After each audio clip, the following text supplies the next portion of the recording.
We're live. It looks like we're live. What's happening, everybody? Hope everybody's having a fantastic, whatever day it is, start to your week. Happy Thanksgiving. We're just about on top of that. Putting my glasses of readage.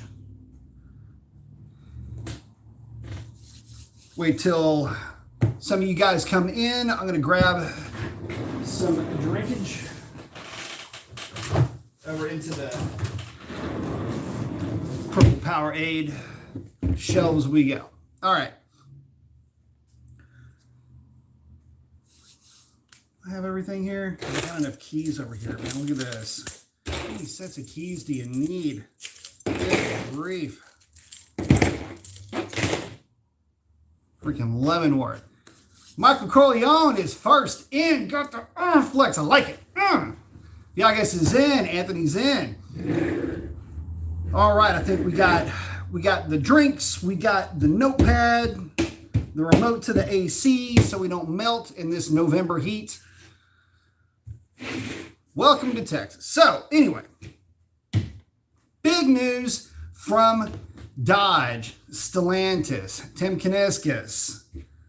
Need I go further? Basically, it goes like this. Something that you basically already knew was coming. We're going to go ahead and announce it, even though we've kind of double announced it already. What does that mean? Well, let's take a ride in the Wayback Machine. It wasn't that long ago, just a few short years as a matter of fact, that, well, Dodge basically was shouting the end to the LX platform in general. You guys remember that? Challenger's going away. Charger's going away to be replaced with insert car here. Could have been the Ghibli platform, could have been the Giulia platform, could have been anything for all we knew. All we knew is that the Mercedes-Benz derived platform was getting out of here. Well, fast forward. Oh, by the way, that was for 2018. Those of y'all that don't remember, that was going to be the cutoff date. Basically, it was going to round off a 10-year run for the LX platform with the Challenger. Pretty cool deal. But demand was kind of high. And of course, at about that time, Hellcat sales were going through the roof. And of course, the 8-speed automatic had completely revamped the performance envelope of that car. So sales were good. So they bumped out that kill date from 2018 to basically 2021. And not too much longer after that, they re-upped the contract with the labor union at Brampton, Ontario, to carry the car into 2023. And since then, there's been no talks of re-upping that license agreement with Mercedes-Benz for the LX platform. And, well, with all the talk of the EVs coming, it was kind of a foregone conclusion that this was really going to be the end of the LX platform. Sorry, I'm having some lighting issues here, guys. Bear with me. See if I can do something to make this change here. So, that being said, with the outgoing, that didn't help at all. Anyway, hopefully we can get through this. Bear with me just a second here. Oh, goodness, that's no good. That was fun. Anyway, back on topic. So the long and short of it is that, yeah, we kind of knew this was coming for a while, but to be displaced by an EV, it's got a lot of folks a little bit questioning the logic behind that, primarily because, well, a lot of guys don't have access to charging facilities for EVs to begin with, and that's just from a practical standpoint, let alone the generic feeling about an EV. It's going to be up to Dodge to convince the masses, or at least their buying public, who has driven sales of that LX platform past any number that they ever thought that they could, meaning a number that's bigger than Mustang.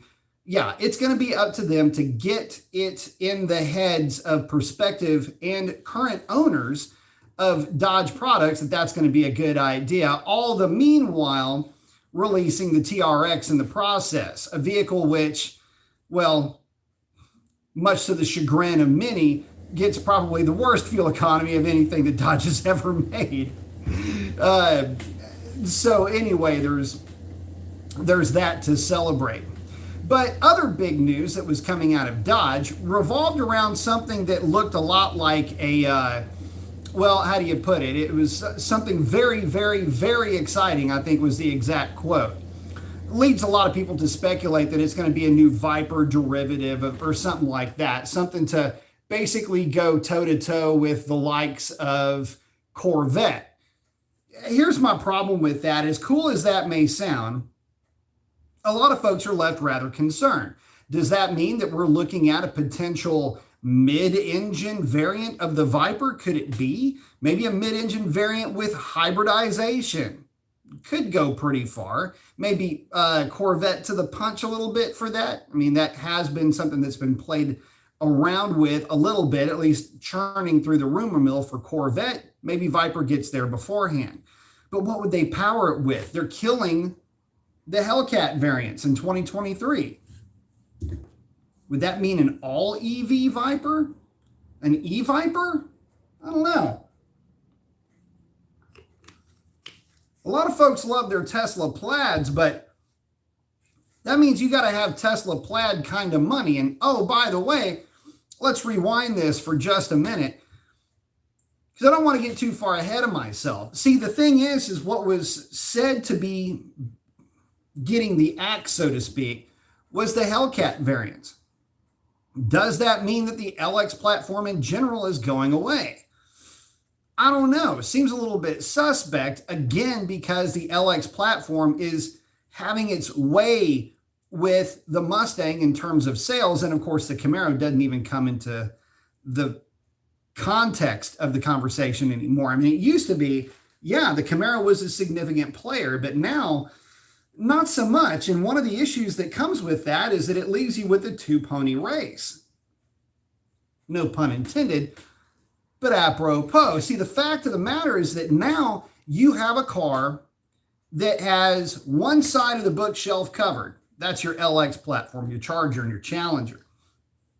Mustang has the other side of that bookshelf covered. Camaro couldn't figure out where they wanted to fall in line with this. Muscle car, pony car. That's one of the reasons why I never really had an identity. It didn't sell well. But what are you going to replace that bookend with? Again, you're already beating the Mustang in sales. You're giving the market what the market is demanding. How are you going to walk away from that? So I'm waiting to hear if the LX platform in general is dead. There's no speaking of the 6.4 liter or the 5.7 along the lines of this. So I guess we're just going to have to wait to see what's happening. All we know for now is that the Hellcat variants are going away in favor of that EV. I certainly hope that that's not going to be the direction that the rest of the platform goes. And there's talk of the two platforms basically co-mingling, and maybe there's going to be a hybrid in there somewhere. That's all fine and good. The bottom line to all of this is, if you are in the market for a new car, do you jump on a Hellcat right now? Do you jump on any of the LXs right now? I mean, they're at the peak of their game, so to speak. I mean, the LX platform, whether you like the Charger or the Challenger, is a real nice place to spend a lot of time. And I tell you what, sales are reflecting that exact point of ownership. So, not a bad choice to pick one up. But what happens if the LX platform does go away? Or what happens if the LX platform turns into the ELX platform? Stellantis large, but their replacement for the LX is all electric. It could be easily done. Currently, the STLA large platform can be all-wheel drive, double, triple, quadruple motor. But the fact of the matter is that you have a price point that would go along with that. Now, if you were to just have a rear-wheel drive option, and instead of 800, 900, or 1,000 horsepower, or just pick a number that sounds big, in this case, have a 400 or a 500 horsepower variant with oodles of torque to go along, that hits that $45,000 to $50,000 price point. Sounds like a great thing. In fact, it would be amazing. We're talking infinite traction control. With a car with that kind of power, you're talking near Hellcat performance numbers out of your EV, out of what in essence would be your SRT slash Scat Pack or RT, however you wanted to cover it. But even at that price point, and even with that performance comes a big compromise that you're going to have to make along the way with that. That big compromise is you got to charge the thing at the house. Now, that's not a problem provided that you have a house. See, it's one of those situations where there aren't chargers in apartment complexes or at apartment buildings, in apartment parking garages. It's going to be rather difficult to find a place to charge this EV unless you have a house and you can just plug the thing right into the wall. So, that's a bit of a problem, and they haven't really addressed that yet. So I'm really looking forward to seeing where the platform falls in line, what engines they're going to put in that thing, and really what kind of presence will that platform have if the Hellcat goes away, but they keep the naturally aspirated engines in play. That kind of takes us back to the year 2008, doesn't it? You've got the SRT8 and the RT now. Is that how that's really going to play out? I don't know. Maybe the SRT8 now finally gets the NA engine that we've always wanted, which is in that 426. Maybe it's an all-aluminum 392, something along those lines. Granted, it's a shame that the supercharged variant's going away, but if the supercharged variant goes away, to make room for something far and away greater and then far and away greater again, well, that's fantastic if the NA variant becomes equally as special. I'm not going to paint this thing with all doom and gloom. I'm hoping that there's a silver lining to all of this, especially for those of us that love the naturally aspirated product.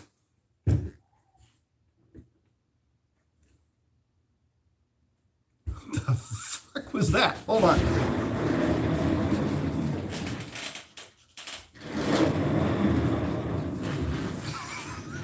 The freaks come out at night. So anyway, that's really what we're looking for right now. Is we're looking for some more answers. We're looking for something that is going to be a bit more solid and a bit more concrete coming into 2023. Does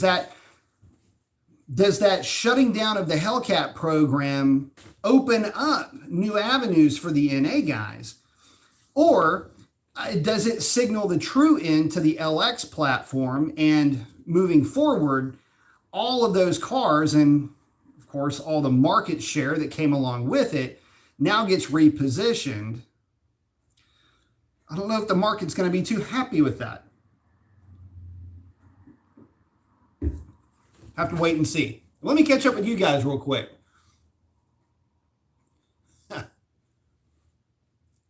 Let's see. Checked in with Viagas. Anthony's in. Four guys talking cars. What's up, four guys? They're in the house. Jonathan's saying, looking forward to it, B. Dad's Garage is checking in. Jonathan's saying, to be honest, the way they went about the news was odd. Yeah, it was. Oh, hey, we're bringing back Direct Connection. And by the way, just wasn't classy. I'm miffed about it for everybody. The golden years or so. Yeah, E. Yeah. Maybe and maybe not.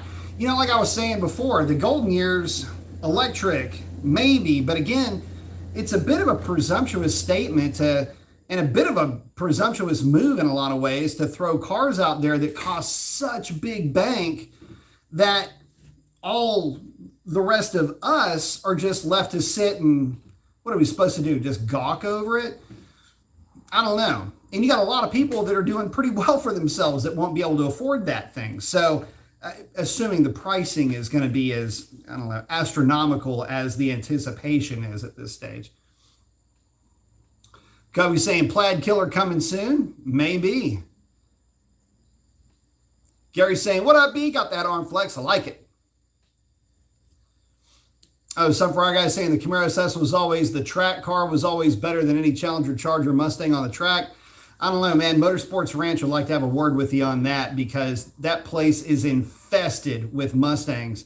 It's a closed circuit track here in Houston, and not a lot of Camaros to be spoken for, although they are really good cars and they're really good at what they do. And the guys that campaign them do fairly well with them. But right now, points leader in whatever class it is that it runs in, the late model stuff, believe it or not, it's a very, very warmed over Challenger. So, but we're talking prepared Challenger, coilovers, lots of suspension work, and it's a 392 car, by the way.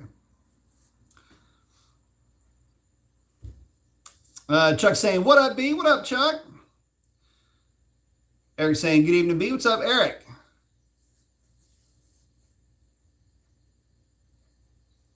Oh, Big Dave's talking about his Uconnect freaking out. Disconnect the battery. When you disconnect the battery, disconnect the negative side, set it aside, don't let it touch anything. Let it sit. While it's sitting, what you want to do, put your foot on the brake, hit the starter button, honk the horn, do whatever you can, dump every capacitor that's in the car. That'll do a hard reset, and it should bring it back to acting normally. That's what you do when it goes completely blank. If it locks up, you just do the devil horns reset, which is the volume and the channel setting buttons. You press those two in at the same time, hold it for 12 seconds, and it'll restart your Uconnect. But if it's non-responsive to that, you got to do a hard reset, and that will reset it. Clay's saying, with the end of the Hellcat and 392, it might be that we're going to have fully electric muscle cars or either small displacement four-cylinder engines with compound turbochargers. Don't bet on the compound turbochargers. Four-cylinder, very high compression ratios, very high boost is something that they're playing with right now. But it takes a different tier of fuel to get there. But yeah, you can believe we're going to have some really fast electric stuff. Chuck saying the German cars have had us beat for years on power to weight ratio. This is where Dodge should go with the muscle cars. Better ratio and all-wheel drive options, but not exclusive. You know, the thing is that sounds great and it looks good on paper. The problem is the American buying public just doesn't go for it. And that's played out in a lot of the used car sales. These guys are buying Challengers and Chargers when they could be buying used BMWs and Mercedes-Benz. And that's buying those used Mercedes and BMWs at a significant discount because German cars have a nasty little habit of being terrible on depreciation. I had an E63 AMG. Ask me how I know these things. And so that's one of the things you got to keep in mind is, yes, new on a 2-year lease, yeah, the German car looks real attractive, but the reality is a lot of guys are buying these cars and they're buying the Chargers, the Challengers, and if they're in the higher end marketplace, the Hellcat variants before they're buying those BMWs and Mercedes-Benz AMGs, even on the used market. So I don't know. The market likes to do weird things, especially in the United States. Shiv's saying, what up, B? What's up, man? Big Dave's in. Oh, some frog guy's talking about mailing from the factory, SS1LE. Yeah, I mean, best track car as long as you're taking it to the track. They come on a really good tire. That helps them out a ton. The Mustang's really good in that respect as well from the factory. Now, nobody's taking Challengers to a road course. That's not what they're meant for. Remember that whole thing about Corvettes and Mustangs and Camaro? They're not drag cars. Well, I guess we'll have to throw that argument right back at them. I mean, look, Challenger's not a road course car. It's a cruiser. It's a muscle car. It's heavy. It's big. But yeah, for the guys that want to go out, if you're actually taking the thing to the track, which, you know, a tenth of a percent of guys do, then yeah, if I were buying one, the Camaro would be a really hard car not to choose primarily because they drive out of corners harder than the Mustang does. And that's one of the things that I like the most about the Camaros. When you're driving that thing at speed, it's a good car. The Mustang's a little bit more forgiving, but the Camaro just always seemed to be a little bit more planted. And I still subscribe to the fact, or to the I say fact, it's a subjective thing, but the Mustang feels like you're sitting on it. The Camaro always felt like you're sitting in it. And the Challenger feels like you're sitting in the Challenger, as opposed to sitting on it in the Mustang. A lot of it has to do with driving position.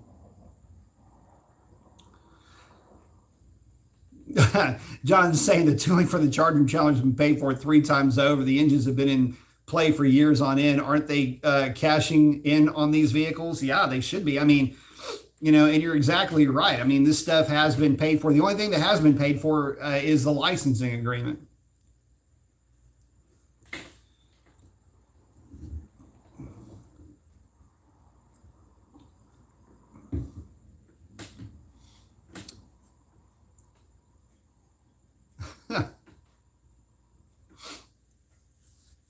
Clay, yeah, that's kind of what I was just getting at.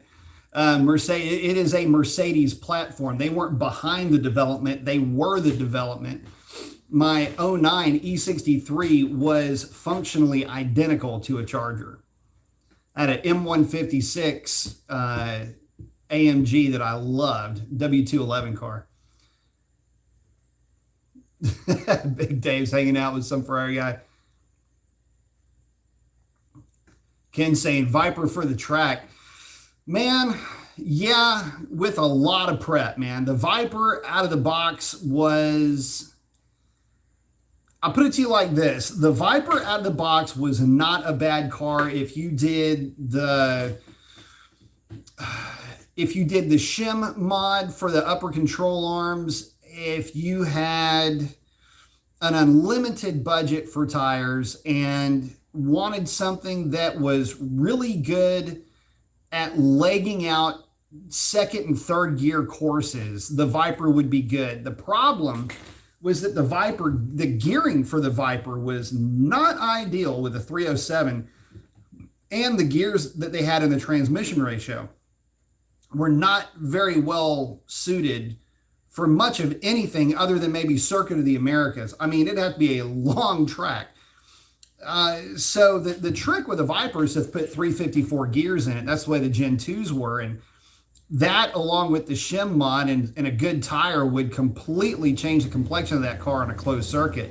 But you did have to learn with the Viper.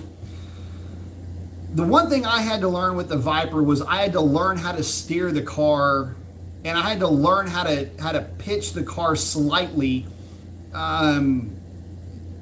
to get it to basically carry speed without scrubbing through corners. In other words, the cars had a nasty tendency to understeer, and so you have to learn how to drive the car with the throttle, which is great in the short term. It's not that great in the long term because it tears up tires.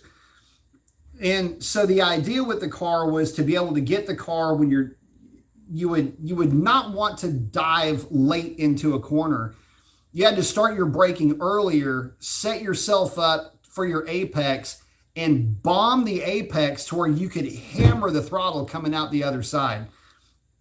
They weren't like driving a Porsche where you could just go basically flat foot the thing, get real aggressive, aim the thing as far on the inside as you wanted to on the apex, and it would literally push right to the outside. The Viper would still do that, just not to as much of a degree. But the problem is if you're anywhere near the throttle, the thing was real happy to just pitch the rear end out on you. So anyway, it took a little bit of time, but I got it down, and I got to where I could actually, I had a lot of fun picking on a lot of cars with Vipers. I mean, that was when they really weren't taking all that seriously. Believe it or not, there was a point in time where, I mean, the Viper was a dead sexy car, made a lot of power, it went fast, but nobody really took it seriously on the local level, going around a closed circuit. So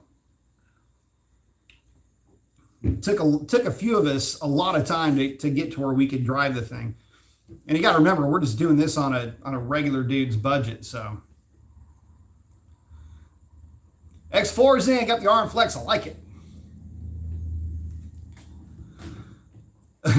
Jonathan saying, just seems like FCA went out of their way to put the Hellcat motor in everything they put instead of for doing anything with the 5.7 or 392.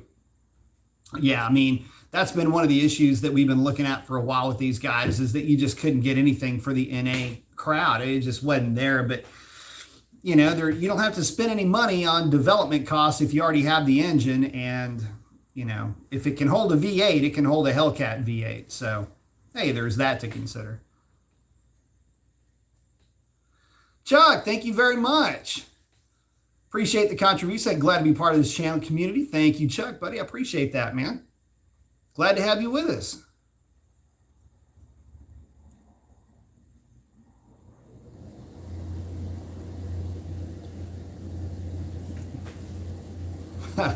Some Ferrari guys at Big Day said the ZL1 is one of the best looking cars on the road, especially in all black. So it's still one of my favorite cars. I mean, I am on record as panning the early 6th gen Camaro, but I really like the ZL1, and I mean, I definitely respect them like crazy. They're light. You can make a lot of power with them. So it just, it's a shame they're going away.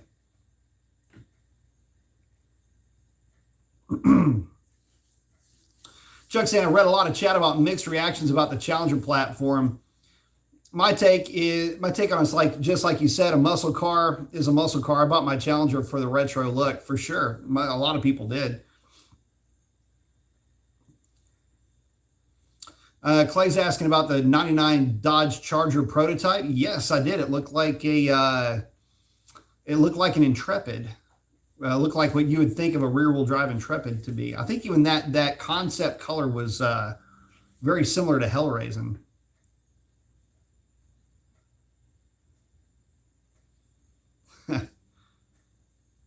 Big Dave saying they look good in my rearview mirror.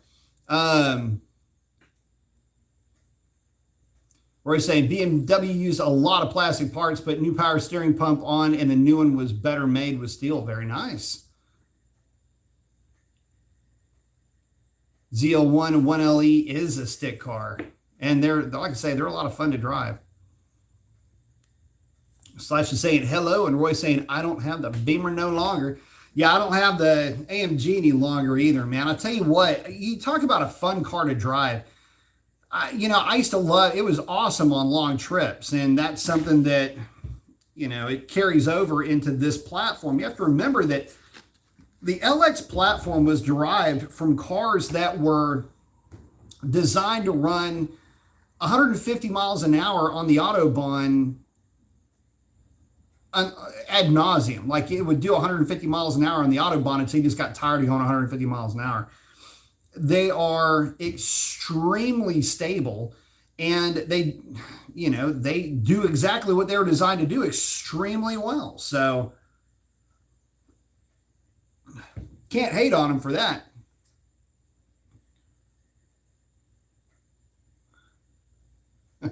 So for our guys saying, we can see you're clearly biased. But no, the reality is that, each one of these cars has a strength. And one of the problems that I'm seeing with this move to all EV for all the, potentially all of the higher performance options, is that it alienates a lot of folks. I mean, if you don't have the means to be able to charge the thing, or it's just flat out not going to be convenient, then you're losing one of the key elements to car ownership, and that is convenience. It's limiting your ability to have mobility if you can't easily refuel your vehicle. And in this case, you're refueling it with electricity. Well, if that is a problem, then you're just flat out not going to buy the car, and you'll stick with the internal combustion derivative. And I think that really needs to be what we look at when we're looking at the difference between the internal combustion engine offerings and the electric engine offerings that are going to be offered up by Dodge. I think what they're doing is they're taking a look at who is buying these cars. And for the most part, the people that are buying Hellcats, or at least what would be a Hellcat equivalent for an EV, those people have houses and they have the ability to park their car in their garage and charge it there. Whereas internal combustion engine folks more likely will not have a house and will more than likely have an apartment, a condo, have a parking garage type of a situation, but not an actual plug-in situation. So that's going to be something that you'll have to just kind of see as they're introducing these cars and as this stuff starts to come to market. Is that what they've done here? Have they played the income demographic game where, okay, chances are if you're making X number of dollars, you're probably going to be buying a house or you live in a house, if you're buying this type of car versus the other one. It's kind of a dangerous game to play, though, when you think about it. The other question that I have is what kind of charging solutions are they going to offer up with these things? I mean, I would hope it would be a situation where I buy this electrified gizmo and I put it in my garage and I've got some kind of ability to fast charge it at home or something along those lines. That's going to require the employment of an electrician to get all of that stuff hooked up and operating properly. So again, with everything that could possibly influence a purchase, how about for you guys? Would you be interested in an electric Scat Pack version of the car that you have? And if so, do you have any means to safely and securely charge that thing? Think about that for a minute. Safely and securely charge it. That's almost more to the point, isn't it?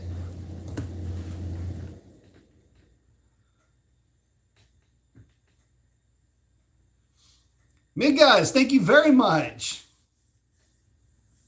Saying, hello, Mr. B. Any regret on not getting a manual Hellcat? No, I've driven a handful of them. And one of the things that I noticed with the manual Hellcats is I really liked them with a 295 upper pulley. That car with a 295 upper pulley on 93 octane was a lot of fun to drive.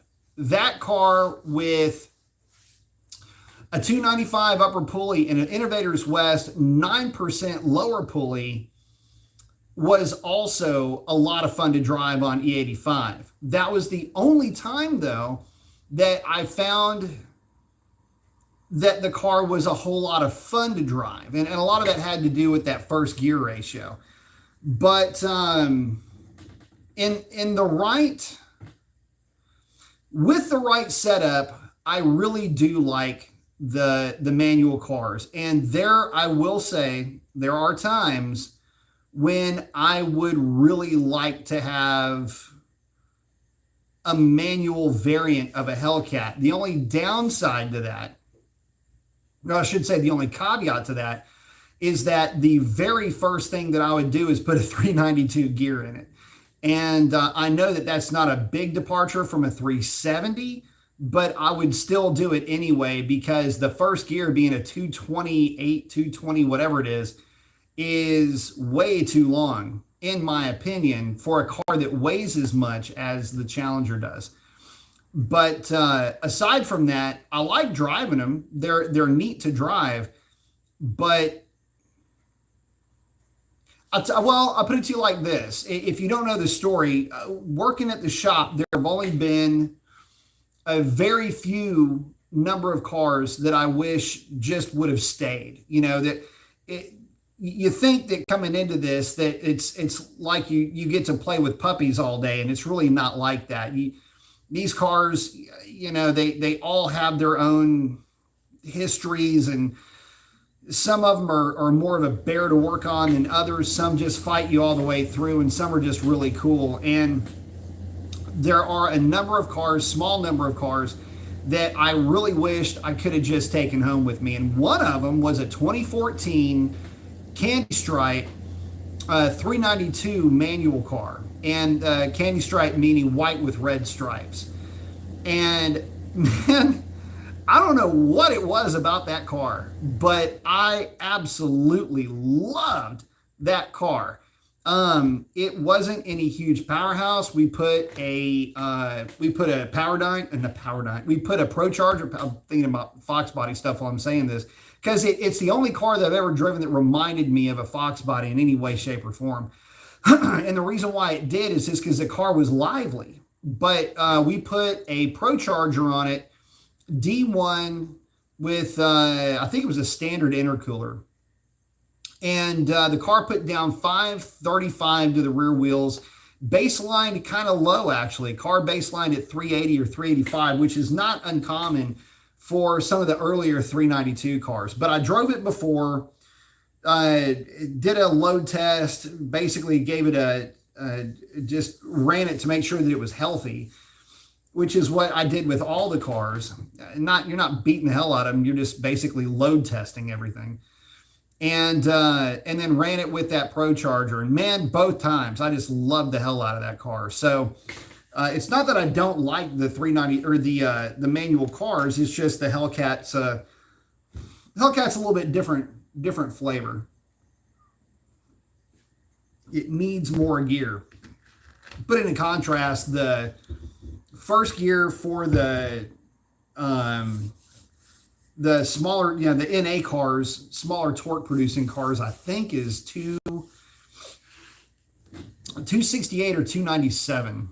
Can't remember off the top of my head now, but it's on up there, and that really does make a big difference. But thank you very much for the contribution, man. I appreciate it.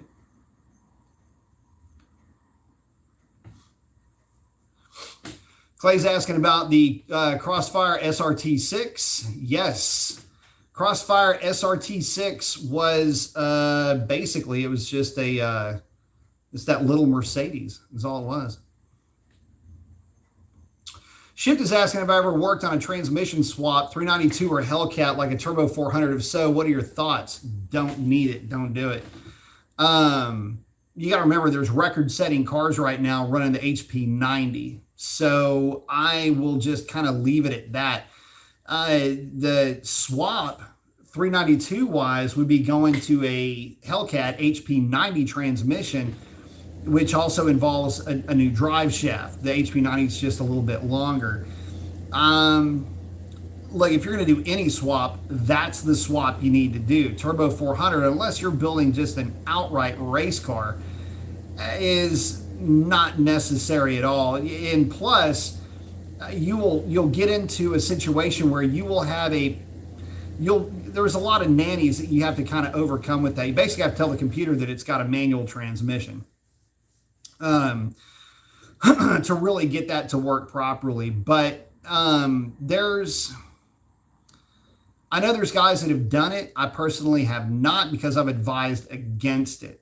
My thing is it's a street car first, unless you're building something that you never plan on titling ever again. Then that's where that 400 could come into play. And even then, I mean, you'd have to pull a lot of weight out of the car and throw a lot of converter at it to really get that thing to act right. So, but that being said, it's what drag racers have been doing forever. So,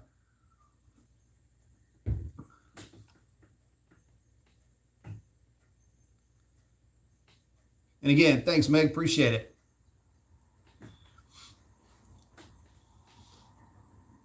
Clay's saying they should. He likes the hybrids.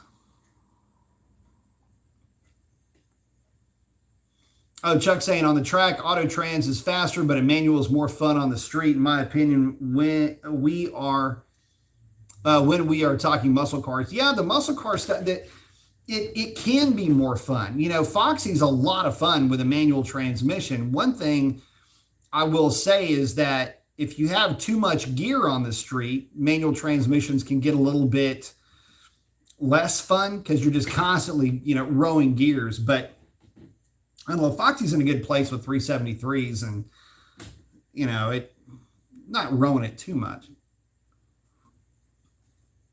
Then again, that car only weighs about 3,400 pounds.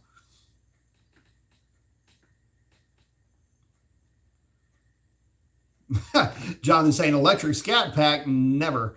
I'm telling you, man, it's possible, but that's the thing. I mean, you have to look at it from that point of view. I mean, are they going to kill internal combustion altogether? I don't see that being a viable option.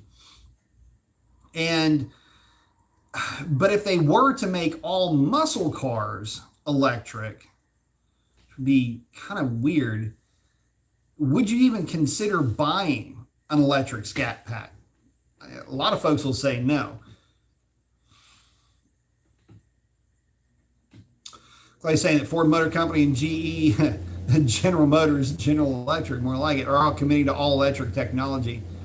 Now they're getting around to it. Again, it just kind of scares me a little bit because to me, it feels like it's limiting my mobility. It's limiting my freedom to be tied to the types of ranges that some of these cars are, that they're saying that they're going to be able to put out. I can, obviously fill up a gas tank and carry that with me in my internal combustion engine powered vehicle. You can't do that. Well, I guess you could. You could just have a battery with you, but again, that range is going to be very limited.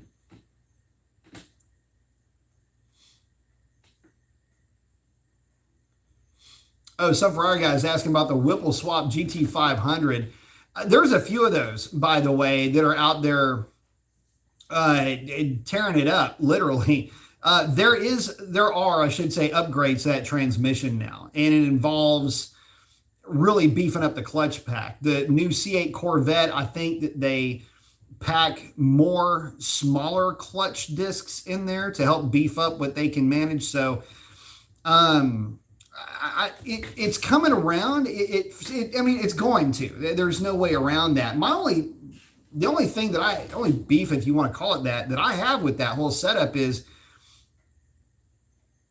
gosh, just the cost of it. And is it really going to last long term? I mean, I'm sure it will. They've got a lot of testing behind it, but a lot of folks are gun shy with that type of transmission because, well, quite honestly, leading into this discussion about DCT stuff, a lot of folks that have experience with the early model DCTs really don't like it. I had some experience with a BMW with it.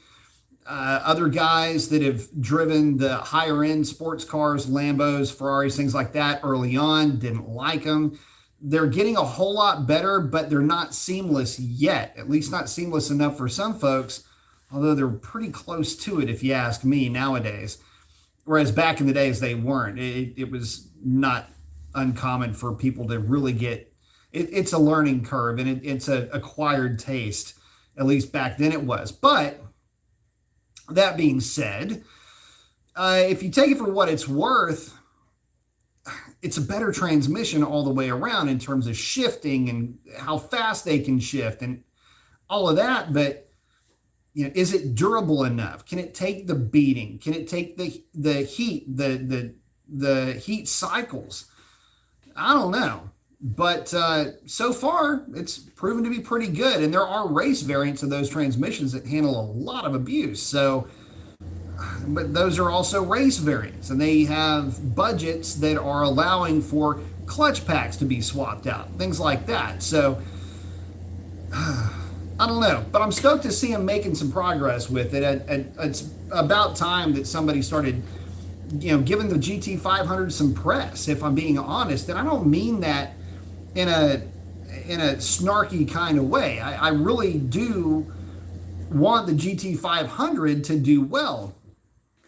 Not just because, I just love the GT500s. It's not really that. It's just that I really like the GT500 in general, and I've got a lot of respect for what that car allowed us to do moving forward from 2007 when they came out with that car, when they didn't have any reason to come out with it. Coming into the modern era, yeah, they did some things that I really wouldn't have agreed with, and had that thing had a beefed up 10R90, which would have been like a 10R125 or something, I would own one right now. I mean, I'm on record as saying that. So I want to see that car do well. We'll just see what ends up happening with it as the aftermarket really starts to embrace it. One thing is funny though, just if you're comparing the two, and yes, I did wax one on the drag strip. Thank you very much. And yes, it was on a set of tires. But one of the things that is the calling card of the Hellcat, and this is something that I am a bit concerned with. What I'm concerned with is that the Hellcat is known for its durability. It's aptly named. It was named after a World War II naval fighter that had the highest kill ratio of any plane in the war, but more to the point, thing wasn't the fastest, but it was absolutely one of the most durable. And if you went off the deck with one, chances of coming back to the deck were really damn good. And that's kind of how these Hellcats are. They don't have a great top speed. They accelerate like crazy. Another calling card of that Hellcat. Climb rate was really good. But the reality is that they are heavy, and they're heavy because when you have a lot of power, you have to have heavier duty parts. Will the new E-Muscle walk in lockstep with that, oh, how do you say it? Reputation, I guess, is the best word. Will they be able to fill the shoes that Hellcat has been wearing and wearing out for, you know, what is it, 15 years now? Or 8 years, I should say, for the Hellcat variants. So what are we really looking at with that, though? I mean, is this something that you'll be able to beat on mercilessly, seemingly the way you can with a Hellcat? Thing just keeps asking for more. What kind of range is it going to have? Kind of an interesting question. And what kind of warranty does it have? What about long-term recyclability of the batteries? Is there going to be a program in place by the manufacturer to take those batteries back to give you a new set of batteries, not necessarily under warranty, but just through a recycling program? Say after X number of years, it's a good idea to, like it would read in your owner's manual, you know, your care and feeding of your hot rod, you know, when you read at the back of the thing, how often should you be replacing your battery? Every 15 years or 150,000 miles. Is that going to be part of the ownership experience with these things? I mean, all of these questions are legit, and really the manufacturers really need to start taking a look at this, because I mean, it is going to be creating a bit of a cottage industry for a lot of folks, this battery recycling thing. But I think you catch what I'm saying. Clay saying the Fox body was the best Mustang. I agree with that. Ferg saying, what's cooking, B? And happy Thanksgiving. Got the arm flex. I like it. Clay likes the 727. It's a good trans. She was saying, if I had a 392 M6, what would be your setup mods? Thanks for your time. If I had a 392 with a manual, it already comes with the most aggressive gear that I can get, so I'd leave that alone. I would probably, well, you do the clutch restrictor mod like the day that you get it home. And then from there, what would you do? Well, your typical stuff. I mean, Hellcat airbox, Hellcat filter.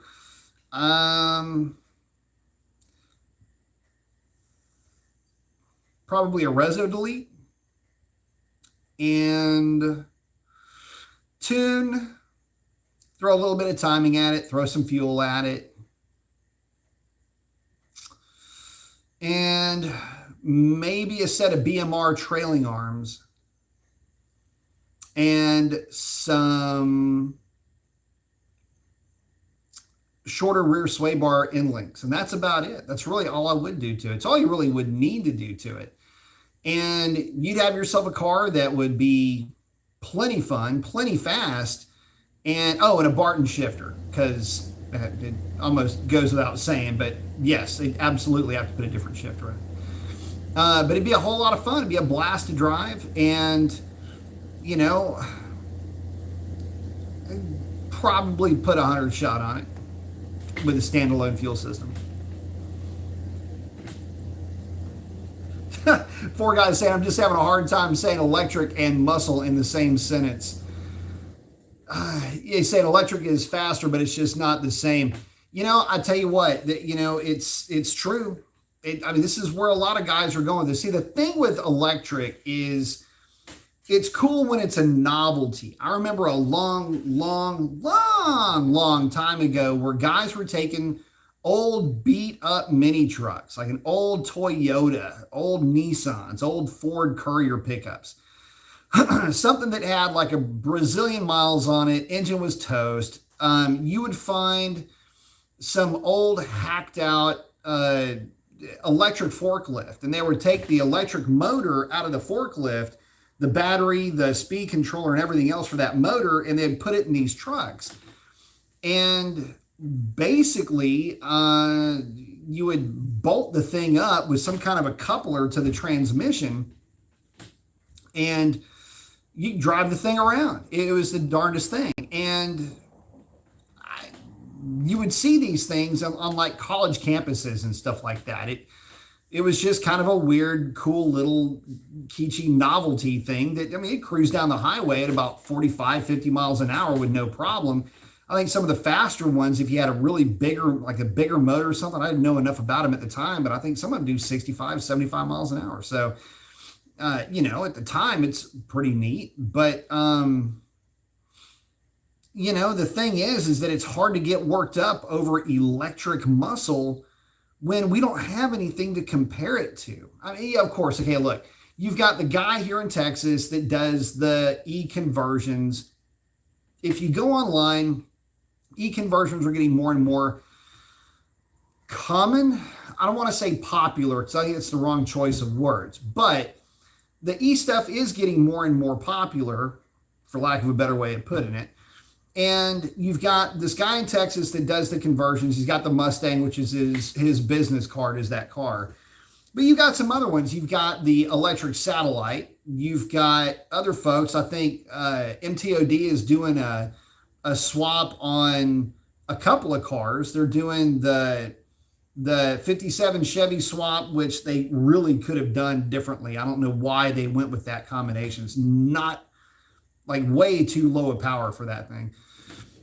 But there's a lot of companies that do swaps, but they're not really muscly type swaps. You know, you see a lot of these vintage rear drive cars, you know, Volkswagen Beetles, Porsches. You'll see like Mini Coopers, old school Mini Coopers. All of those cars, there's a company, I think it's in Great Britain, that does a lot of those. And it makes a lot of sense. I mean, it makes a ton of sense for those guys because, I mean, they're not traveling great distances. They only need about 150 miles, maybe 200 miles at the most of range, but they're doubling in some cases even more than that, the amount of power that car has from the factory. So, I mean, it's a good thing for them,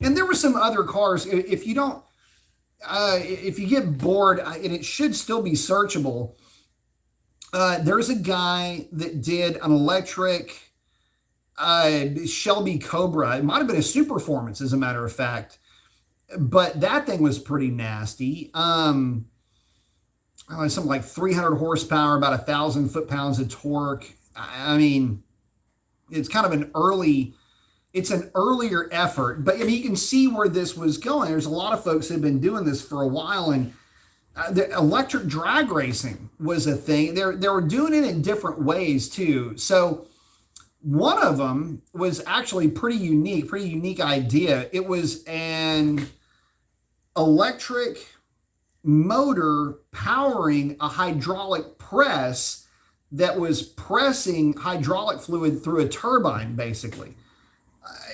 Kind of a weird concept, but apparently it worked really, really well. And, but it was only good for like an eighth of a mile or a quarter of a mile.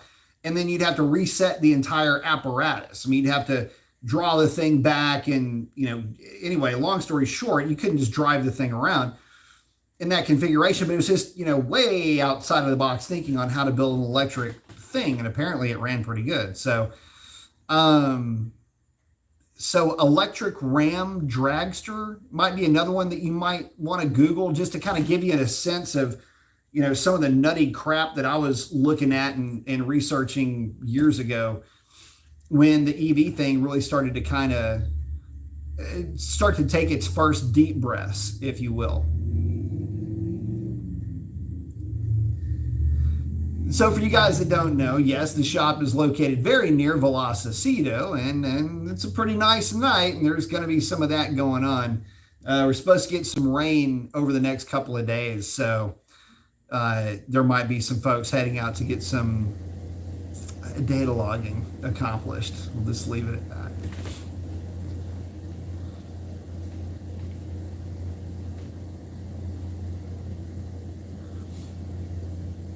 Ken saying, get ready to have your electric rates rise since the government will be losing money with less gas cars paying the gas tax. Maybe, that's one of the funnier conversations about all of this was how do you go about collecting gas tax on something that doesn't use gas? And there was a mileage for EVs. There was a mileage tax that they were talking about hitting them with.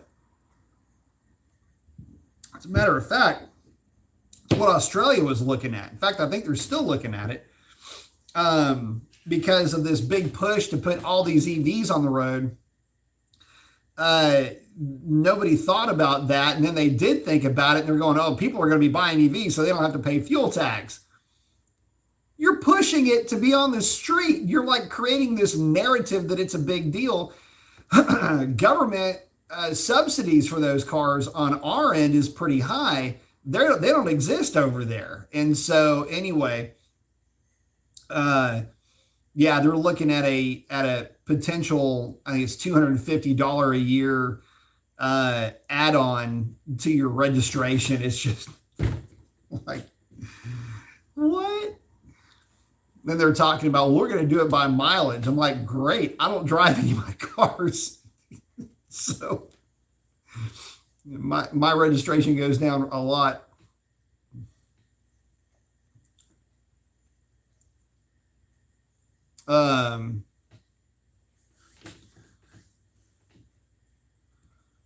Clay's not a fan of the Camaro.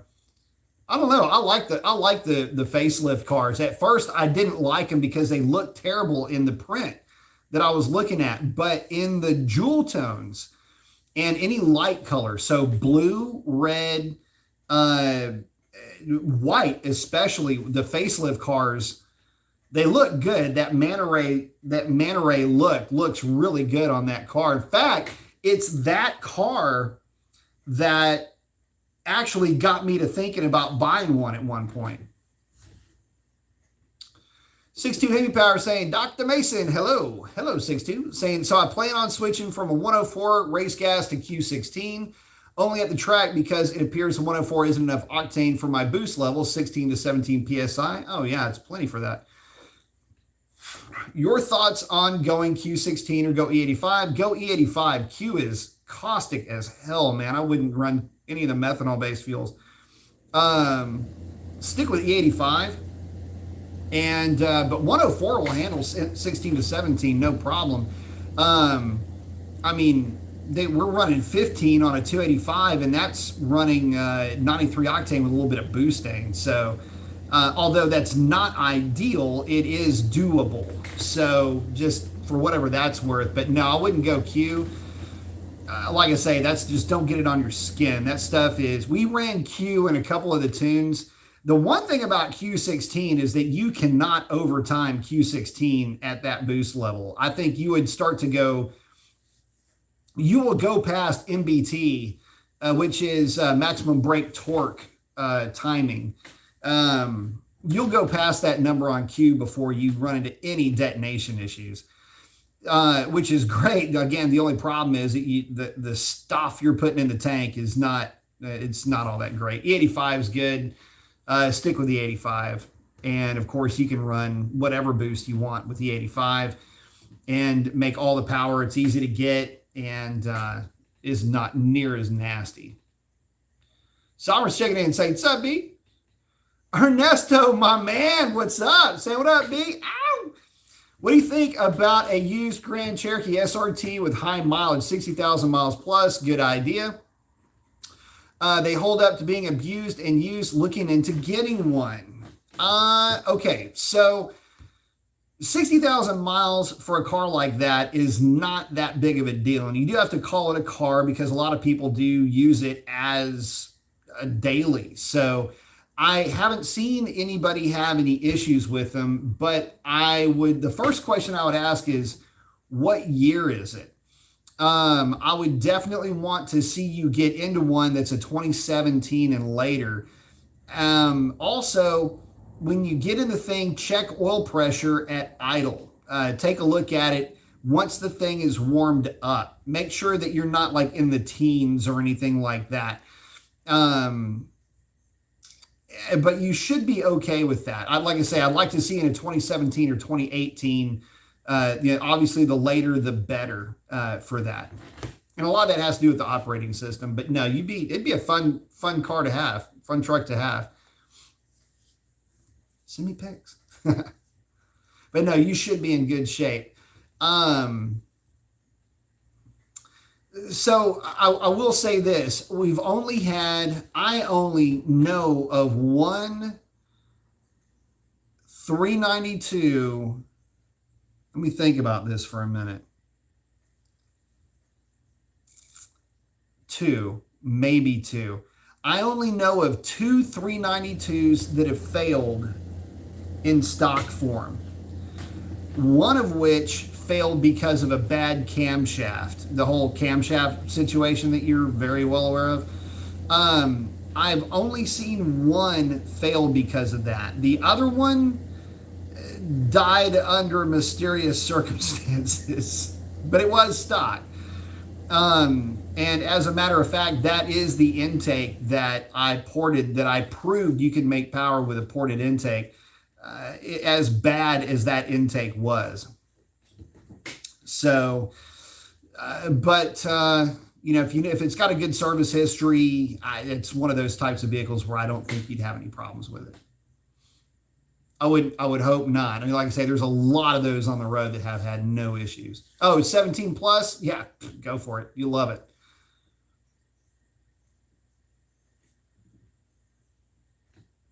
David's saying I skipped him. Oh, he's saying I really want to keep my scat naturally aspirated, but make power. Tempted to get a supercharger, but what's the best drop-in stroker for a stock 392?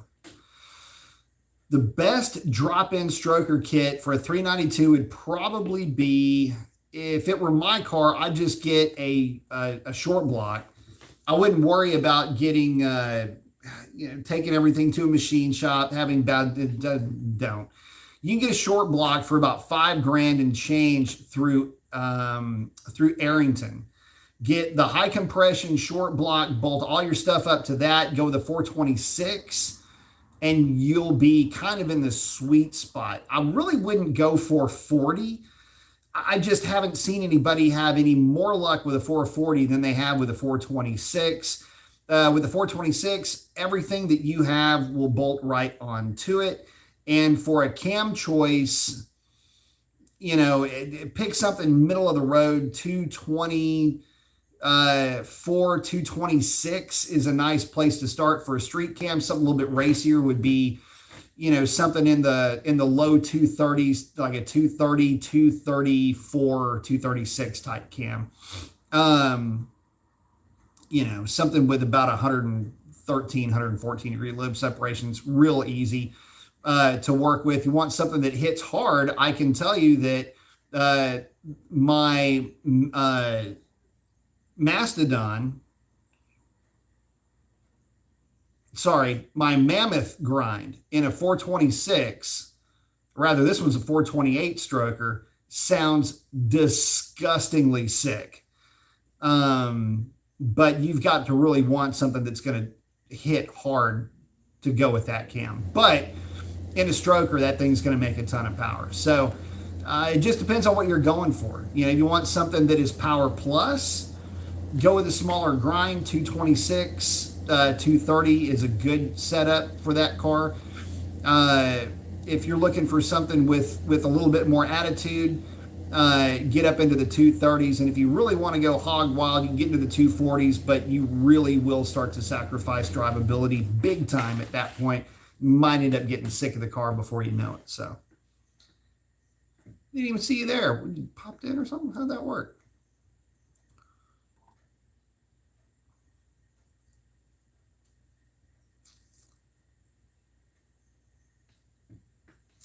Oh, Mike's saying, for a Challenger RT, should I do 275s on every corner or keep the stock 245s up front and dip into 305s for the rear? I would prefer to see 275s on the rear, 245s up front, and call it good. You don't really need the 305s for the rear, and if you're talking about stock wheels, they won't fit on them anyway. Roy, hey, thank you very much.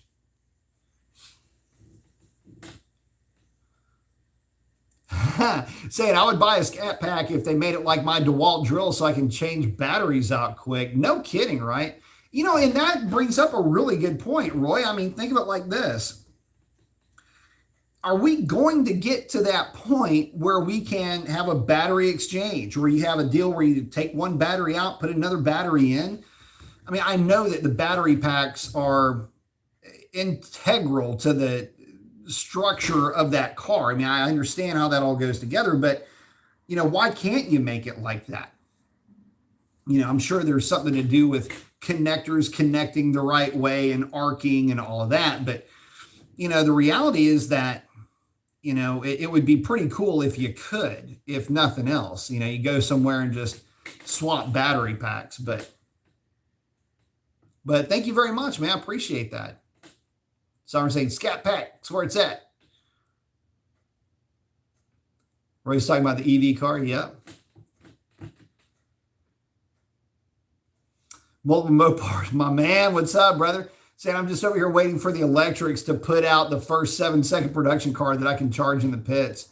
You know what's funny is, I mean, I know we were talking about this before, but I mean, you get a Plaid, got to crack the code, pull some of the nannies out of it, throw it on a tire, and gut it.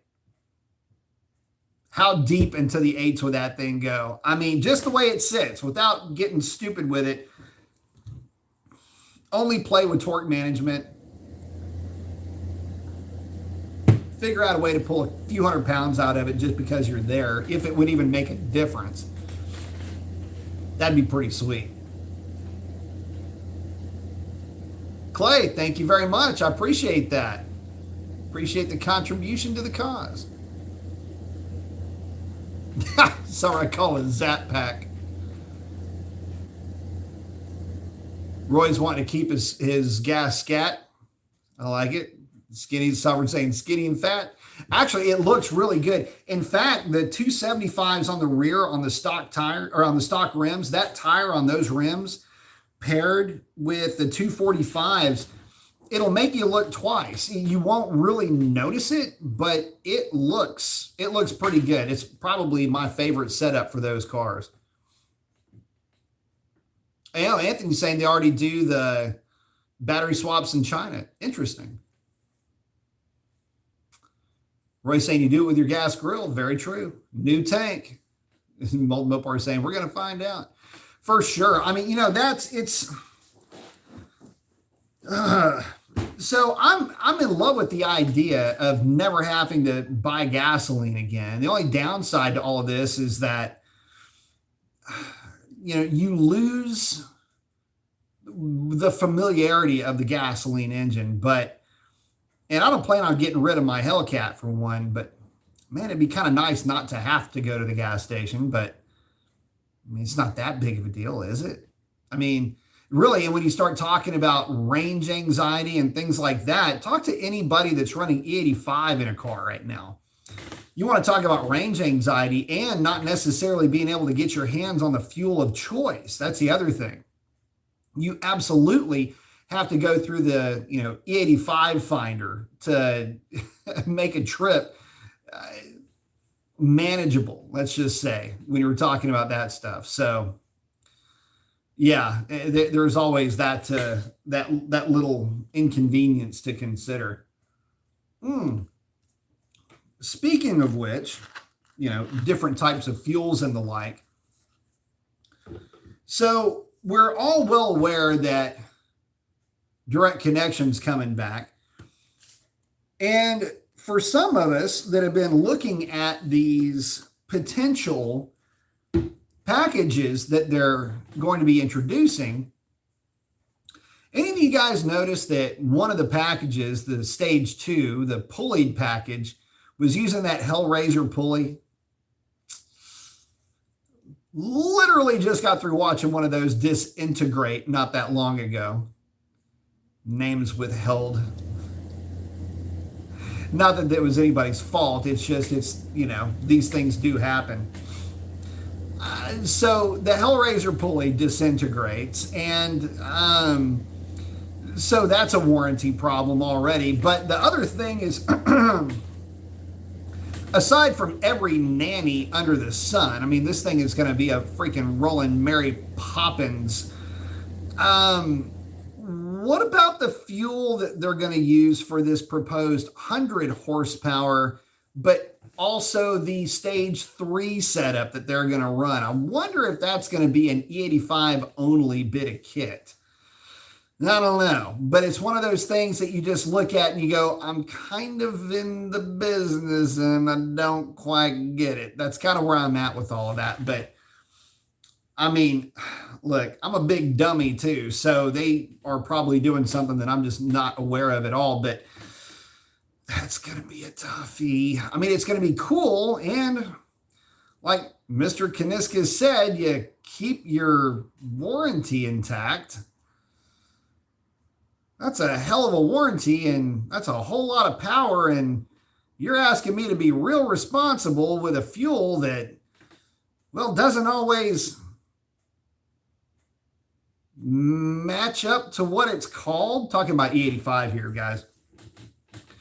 You ever get a bad tank of E85? It's not a good thing. Had this happen to me a couple of times on the dyno. Buddy of mine, Quick Brick, had it happen to him twice coming into Houston. It's not good.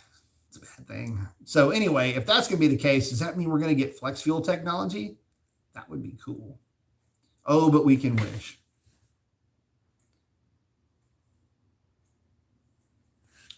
Harper's saying he doesn't think the Cuda is going to be electric. He doesn't see an electric Charger or Challenger. Yeah, I don't necessarily see it being electric all the way, but maybe hybridization? I don't know. That'd be kind of tough. Doing a hybrid is really difficult in a car that is space limited. So at least for, where are you going to put the batteries? So the car is already really heavy anyway, and I don't know. Actually, that type of a setup really wouldn't be that bad. Battery pack would probably add about 100 pounds. The actual motor itself will add another 150 pounds-ish. And if you could drag an extra 100 horsepower and 200 foot-pounds of torque out of it, not too bad. I mean, e-torque is already, what is e-torque? For the V8s, it's 60 horsepower and 100 foot-pounds or something like that. I forget what the actual numbers are.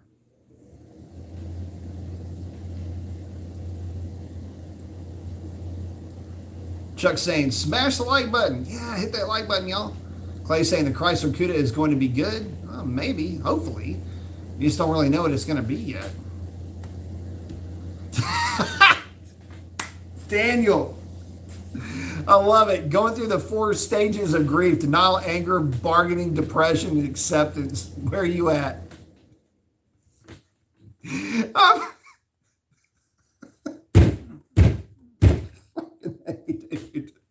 I love that. I right now am somewhere between anger and bargaining right now. So a little bit of depression, a lot of acceptance. I'm actually kind of working this in the reverse of that. I've accepted it pretty early. I'm an early adopter of this stuff, but I am a bit depressed. I'm more or less trying to figure out, like, I'm trying to square this. So there's some bargaining, some internal bargaining going on, but definitely anger. And then denial for me is actually coming up a little bit later, because the more I'm looking into it, it's like part of me really likes the idea, because I know all the performance benefits that you can get out of an EV, and it's really scary. So to that point, a lot of folks think that the Plaid makes significantly more power than what it's advertised to make. They think, well, it's making more than 1,000 horsepower. And I really feel like I need to do a standalone video on this. But since Daniel okay, so let's talk about the EV thing.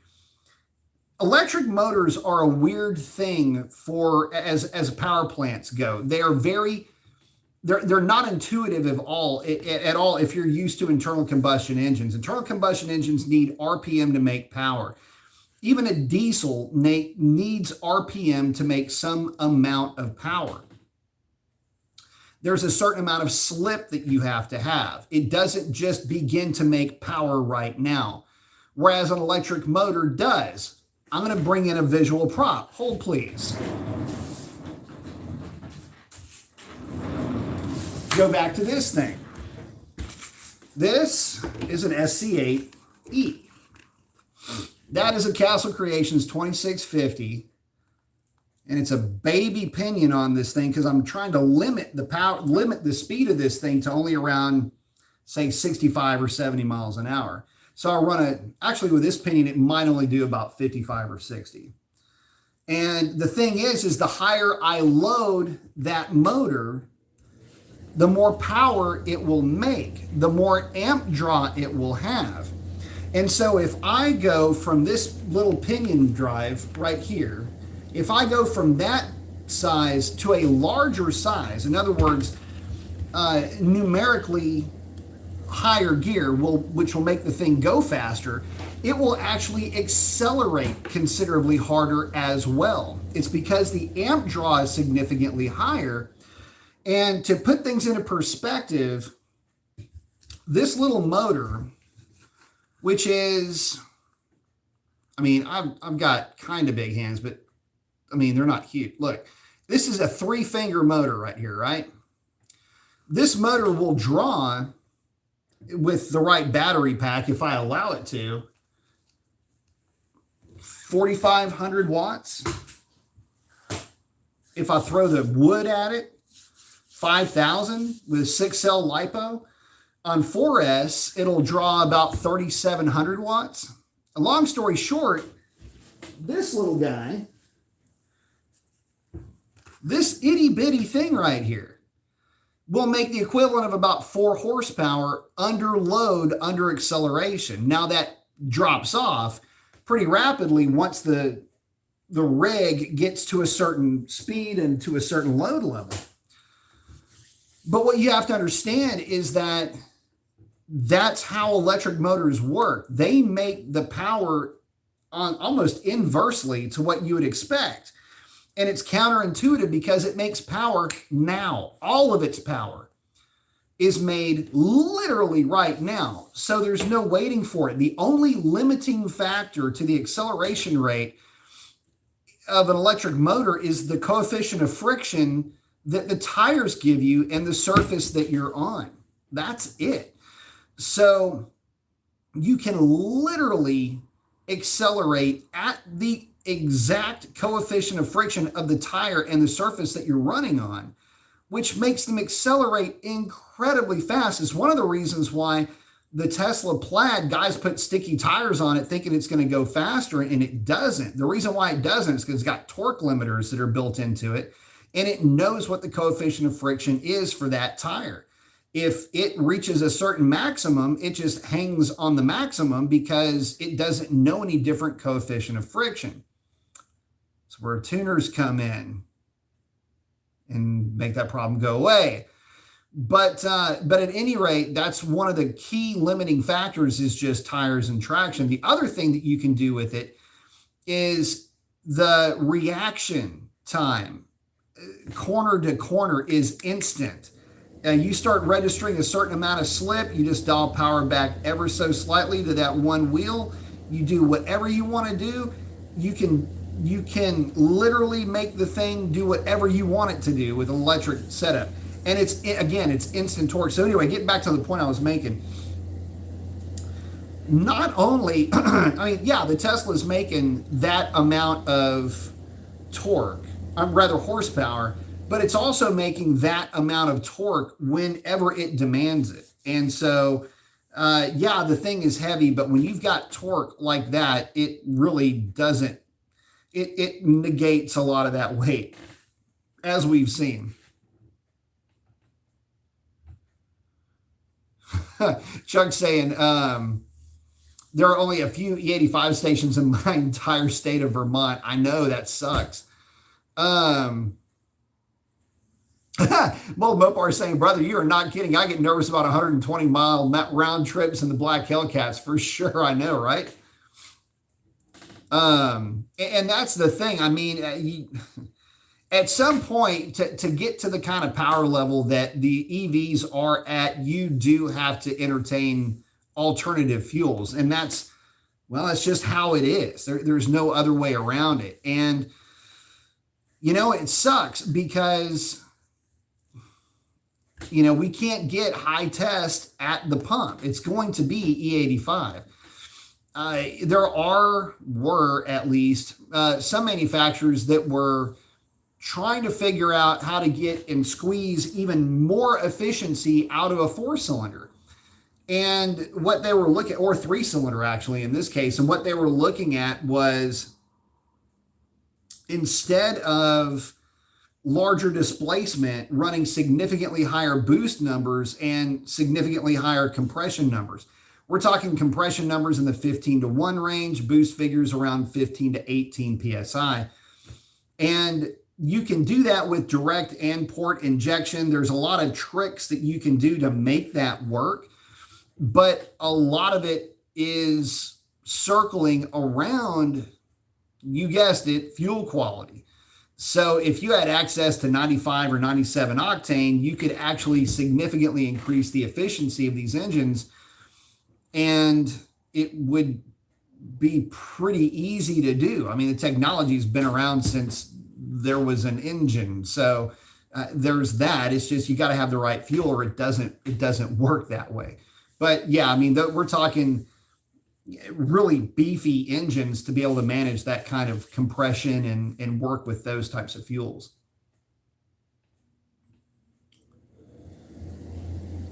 Madera's in saying, hey, B. Oh, Molten Mopar saying, I don't think they're going to hit the power they're saying on pump 93. I don't either. I just, it's hard for me to see it. And these packages that they're going to be releasing through direct connection, again, they are going to be chock full of nannies. Yeah, you'll be able to make that kind of power, but you'll be able to make that kind of power the same way that the Roush cars make their kind of power. I mean, yeah, they make the power, but it's 650 horsepower is not the same from the factory than it is from the tuning community. That 650 horsepower is going to be heavily nannied. I keep using that word, but that's what it is. It's electronic nannies. So, yeah, good stuff.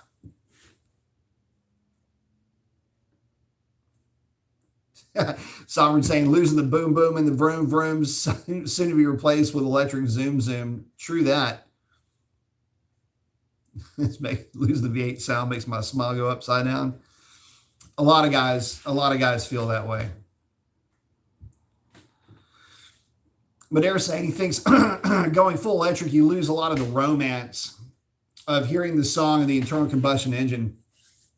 There's a lot of folks that feel that way. I mean, it's part of it's part of the learned experience that we all have with these things. I mean, having that rumble, that supercharger whine, that intake honk that it does, the sound of the exhaust, that just the mechanical harmony of the whole thing. A lot of that, it's part of the driving experience, and it creates a certain organic feel and flavor to that.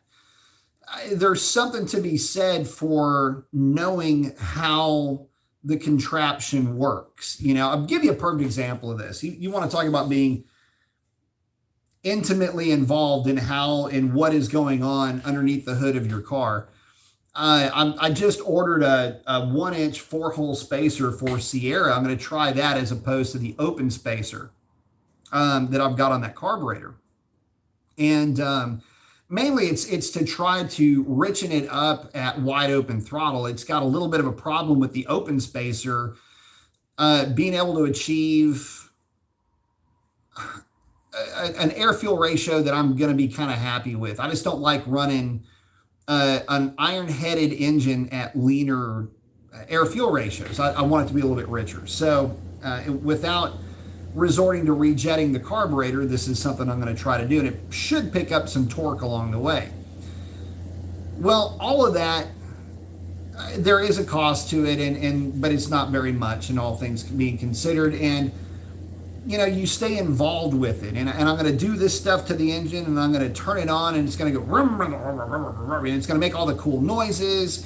I'm going to take it out, and when I get on the throttle, it's going to make all the neat sounds, and it's going to, do the tire fryer thing that it does. And, it's just a fun, encompassing experience. There's a certain comfort that you get from that burbling and the gurgling, and it's like somebody else is there with you, or something else is there with you.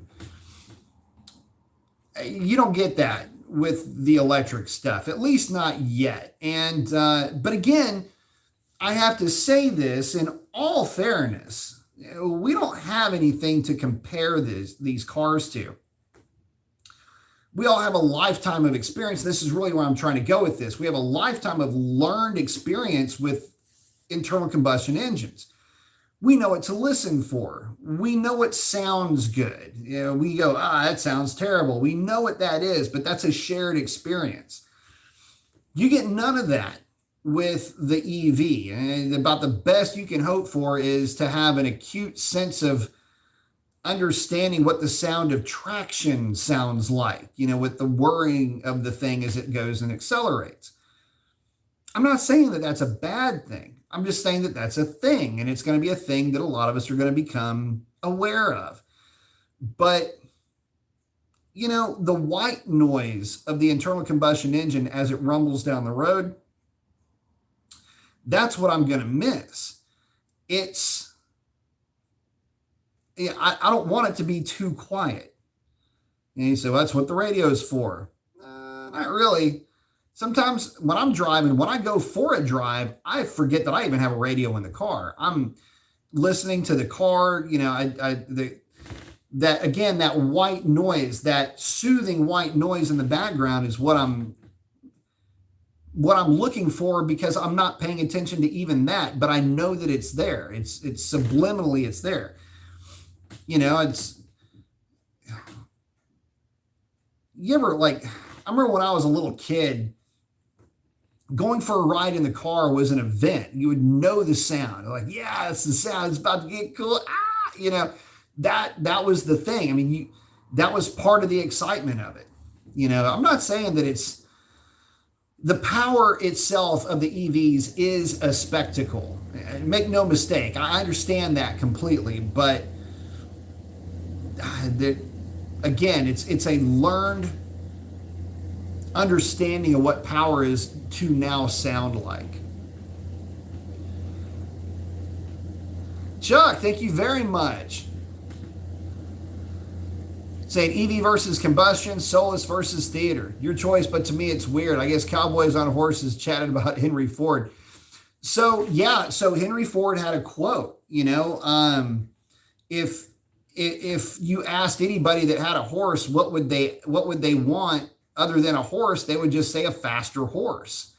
It's a completely different technology that we're coming into. And you're exactly right. I mean, the thing is you lose the theater. So I'll give you a perfect example of this. The JLT intake on the Hellcat, I will never take that intake off of that car. I resisted putting any kind of intake on that car because I wanted everything to be, stock or straight out of the parts bin or whatever from Dodge. And come to find out, I did all of that. I did that dance, and all of us together ran a 1012 at 136 miles an hour, whatever the number was. And we set a record that on 93 octane gasoline with no additive, no boostane, no Torco, no race gas additive, or none of that. And nobody's touched it on pump gas. And look, if anybody gets close to it, fair play to them. But I wanted some more theater for my car, and I love the way that intake sounds. I mean, it is 110% worth the cost of admission. It's that theater that I wanted. It's that theater that I got. And by the way, not for nothing, but the dang thing does run good. As a matter of fact, in about 1,500 foot DA, the car went a 1038. And the car has no business running a 1030 anything in that kind of DA. It's like 1,500 feet, 1,700, 1,600, whatever it was. The car had no business running that number on that day, but yet here we are, and it had that intake on it when it did run that number. So I got the theater, I got mile an hour, I got ET, presumably, but it really doesn't matter because it didn't lose anything. And I got the sound. And by the way, I took the car out last night, still breaking in the new diff. And, but anyway, I took the car out last night, and I absolutely love driving that thing. And it's, for the longest time, the car just went from wherever it was, here, the shop, or at the house, or wherever, to the drag strip and back. That was it. And, that's the only miles that were ever put on the car. But when I get to drive the thing, and I'm not stressed out over driving it, I'm just getting in the thing and dumb grin on my face. That's a lot of fun, And so anyway, I guess the point that I'm making is that the way the car is, the tune's done with the car. I know I say that over and over and over again, but realistically, the tune is done. I can't do anything else to it to get more power out of it. I'm not throwing any timing at it. Except for in some like real obscure places where I just interpolated numbers, especially way down low, because in the air charge table, there's like, I don't know, a handful of cells that I ramped up like a degree of timing. I think there's one cell that's got 2 degrees of timing. Does this still have 2 degrees of timing? Anyway, it would see it that fast. Literally, when you do the playback, it's ba ba ba like that. Anyway, it's just an interpolation, and I don't think the car picked up any power because of it. I just interpolated it, and here we go. But threw some more fuel at it. The car seemed to like it, and so yeah, I'm pretty stoked with how that thing's running. Something to drink real quick.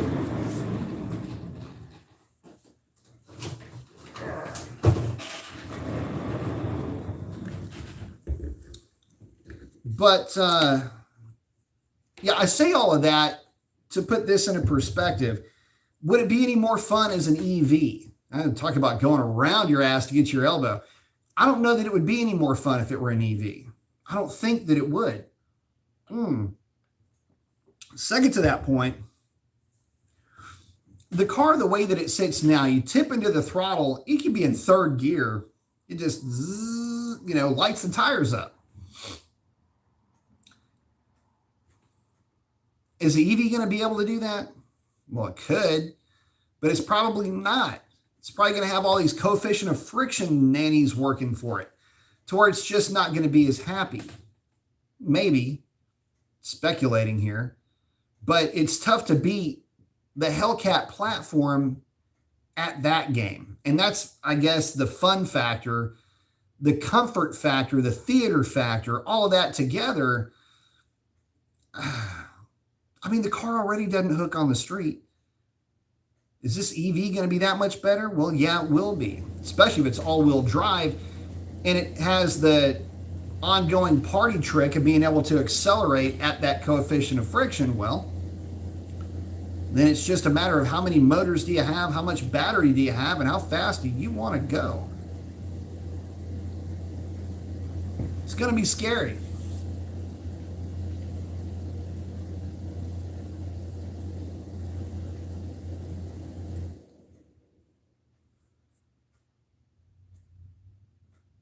Let's see.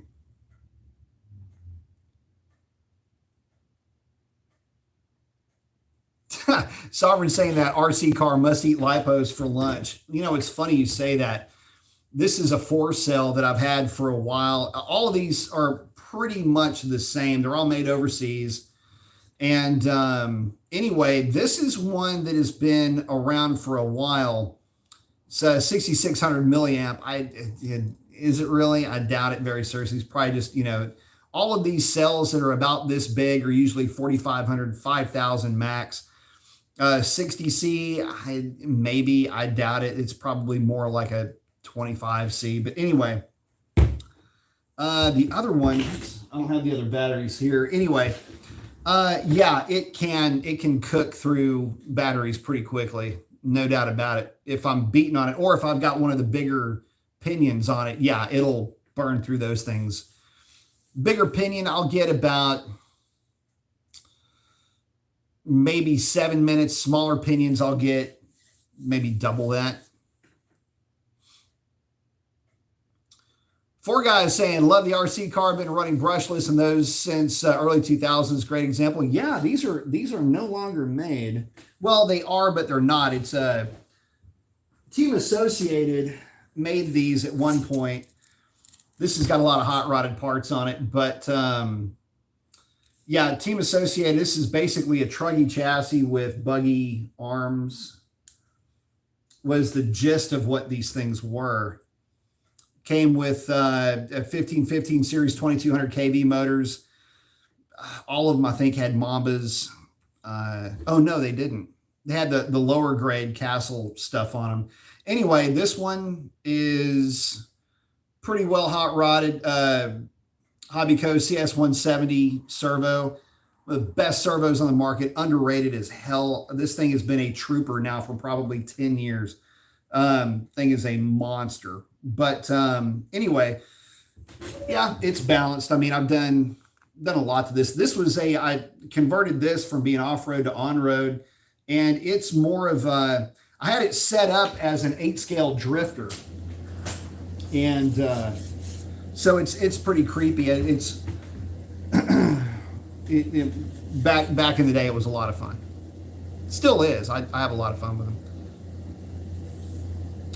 Mark saying, finally ordered my 1 7/8 long tubes for the RT. Hate to see the money go, but you got to pay to play. It's going to sound amazing, and you're going to love those things. That gauge wire says it pulls amps for sure. Yeah, it does. I think under full load, it's a 220 amp draw, if I'm not mistaken. I remember the watts. I remember the wattage deal. And yeah, that speed controller will absolutely, it'll manage a lot of power. That speed controller will manage 6S kits up to 12, 15, 18 pounds with large load tires. So yeah, it gets hot too. Anthony's asking, will we be able to drive our current cars 10 years from now? You'll be able to drive your current cars 100 years from now. Gasoline is not going away. It will just be the world plus EVs. And so our dependence on foreign oil goes down. which is great. But yeah, no, you don't worry about gasoline. That's the furthest thing you need to worry about would be gasoline in 10 years.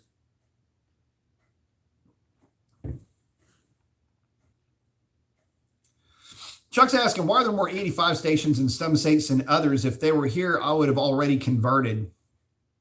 Some areas, they just don't put they don't deem that there's a demand for it in those particular areas. Others, they do, and they invest in it and they bring it in, and you got your 85. But like I say, some areas just don't. Some rural areas don't have it because there's not enough cause to have it on site, and it can be a liability because ethanol is hydrophilic. That's just a real fancy way to say that it attracts water, it absorbs water. That's why you can mix, cranberry with alcohol, because they mix together and, you got yourself a drink. Well, the problem with that is if it sits for too long, any ambient moisture is going to get sucked up by that ethanol. So it can actually sour over time. And so again, if you're not using a lot of it, it can technically go bad. Typically it doesn't go bad in the tanks, but it can go bad in the equipment or in the vehicle that it's in if that vehicle is not run and driven regularly. And even if it is set up to run on E85, ethanol does not have near the lubricity that gasoline does. So ethanol, when you're working with fuel pumps, even fuel pumps that are designed to run with ethanol or methanol, the question earlier about Q16, one of the things that sucks is that it just doesn't have lubricity properties the way gasoline does, so stuff just wears out more quickly. Injectors can wear out more quickly. It just eats up pretty much everything that it comes around. It's why the protocol, if you're not familiar with the protocol when it comes to running the Kern, running E85, is once a month, switch your tune, run a tank of gasoline through the system, and then you can switch it back over to the E85. But that's not just a good idea. That's in the owner's manual of flex fuel vehicles. And they tell you, look, if you want to run E85, you can. But again, once a month, you're going to have to run gasoline through the system to help flush it out, to help lubricate some of these parts. The other thing that you have to remember is that if you're running E85, your oil change regiment just got doubled. So I'll give you an idea. So in your owner's manual for the hot rod stuff, they tell you to never go any further than 6,000 miles between oil changes. Like, that is verboten. You do not go past 6K. In fact, at 5,000 miles, the next miles you put on the thing is to go get oil or to go take it to a place to get your oil changed. So there's that. That gets cut in half. And so now you're doing oil changes every 2,500 to 3,000 miles. And the reason for that is ethanol has a significantly lower molecular weight. You're using a lot more of it. So when you compress that, more of it is going to get compressed past the rings on the piston as it goes up and down. More of that is going to get past the rings and get into your crankcase. Presumably, your oil temperature is going to get hot enough, and a lot of that's going to evaporate, but it does still get into your oil.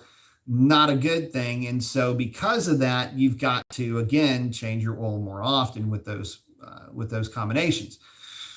So not only is it a range inhibiting thing where you, like Mopars was saying, you're good to get 150 miles out of a tank of gas. 200 is like you're getting ready to push the thing. But on top of that, your oil change regiment just got doubled, which means that you're spending twice as much on any of the maintenance that you're running into. Overall, not necessarily a great trade-off. And that's another reason why, like I say, in rural areas, it's kind of tough to find. You can find it at the drag strip, but that's going to be more of a specific known quality of E85. And, it's really good stuff, but it's also really pricey, which kind of negates the whole idea of E85 in the first place, with it being supposedly convenient, high octane, and, gives you a performance bump, and it's better for the environment.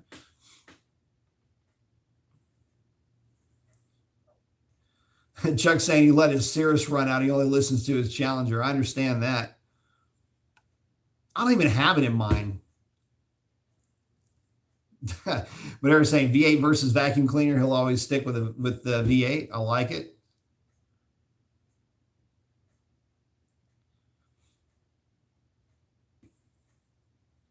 Oh, Chuck saying a 1038 is sick. That's as fast as a super stock. Yeah, that's kind of the funny thing.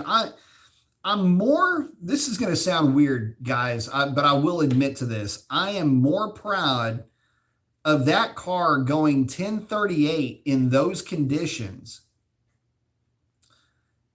than I am with some of the 10 teens that the car ran. And I don't know why that is. There's just something in my head that it not only went a 30, it went a 38. And to put things into perspective, at one point in time, the records, I don't even keep up with the records anymore. I just know if somebody beats my record, I've only heard about it once, but nobody's touched a 12. But back in the day, early on, the fastest recorded Hellcat on a drag pack with a 309 gear was somewhere in like the 1040 range. And then some dude went a 1036. And this is in crazy low DA, but he went a 1036 and then backed it up with a 1033 or something like that. There was another dude that went a 1035 and I had a 1037, and nobody else was in that ballpark. Everybody else was in the 40s. Nobody else was knocking on a 32, a 35, or a 37, I think is how that went down. But leading up to that, I did run that 38, and it was in real low DA. It was nuts. But anyway, long story short, we're able to cover a number in significantly higher DA, and I just thought it was really cool that the car did run that number when it really had no business. That car should have run a 43, 45, something like that. I'd have been just stoked with that. But was testing the JLT, and the JLT, for whether it did anything or not, but it did run that number with the JLT, and it sounded really good doing it. So I don't know. It was one of those weird deals where, I was just almost more impressed that it went a 38 than some of the other numbers that it's run. Darrell saying all his Sears stuff goes in the trash. I like it.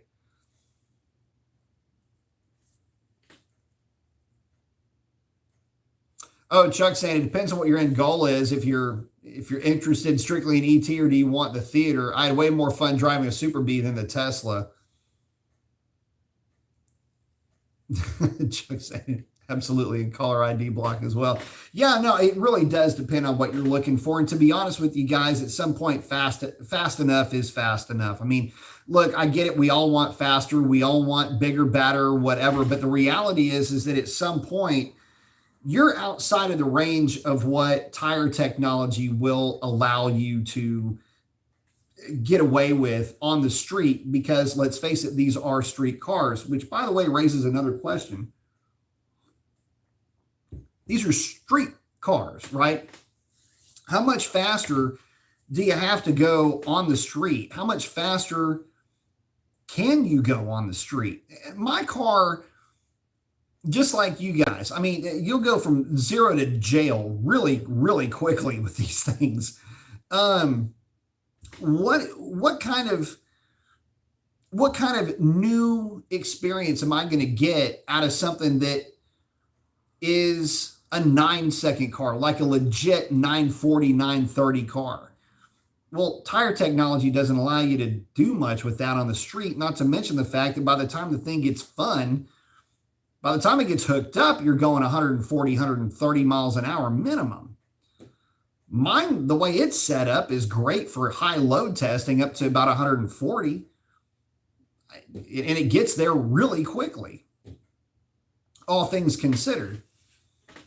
So you start to think of it that way. It's like, well, wait a minute. These things are already really fast. I'm outside of the range of what tire technology can, honest to goodness, manage. Unless you've got a racetrack, you can't really take full advantage of this power with these cars because you have to have a prepared track just to get the thing to hook. And that's where the EVs go up. But hold on a second. Watch this.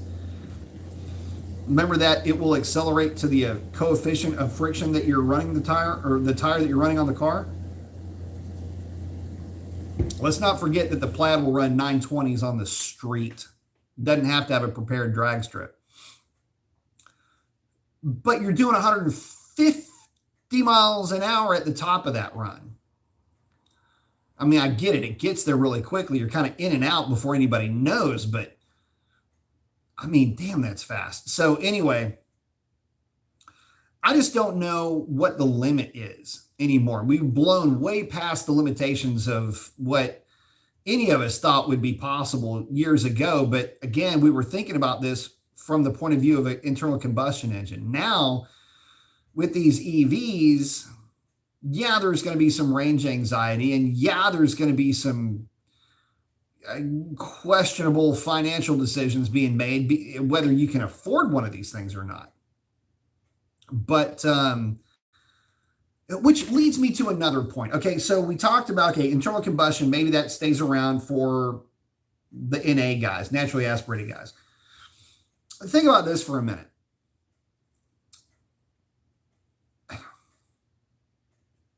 And I don't, whatever the very, very, very exciting thing that's coming, that's going to be very, very, very expensive thing, which kind of is walking in lockstep with the thought that I'm trying to bring to you right now. Are you really all that excited about STLA Large? And are you really all that excited about the electric supercar, if you will? I'll use a term from the 60s that they used to use to describe the Charger, the Challenger, the Chevelles, the big block stuff, the Buick stage ones and all that. They used to call them supercars. Okay, so muscle car didn't even exist. The word didn't exist until after the fact. They called them supercars. Check out Bud Lindemann. You'll hear the word said about a jillion times.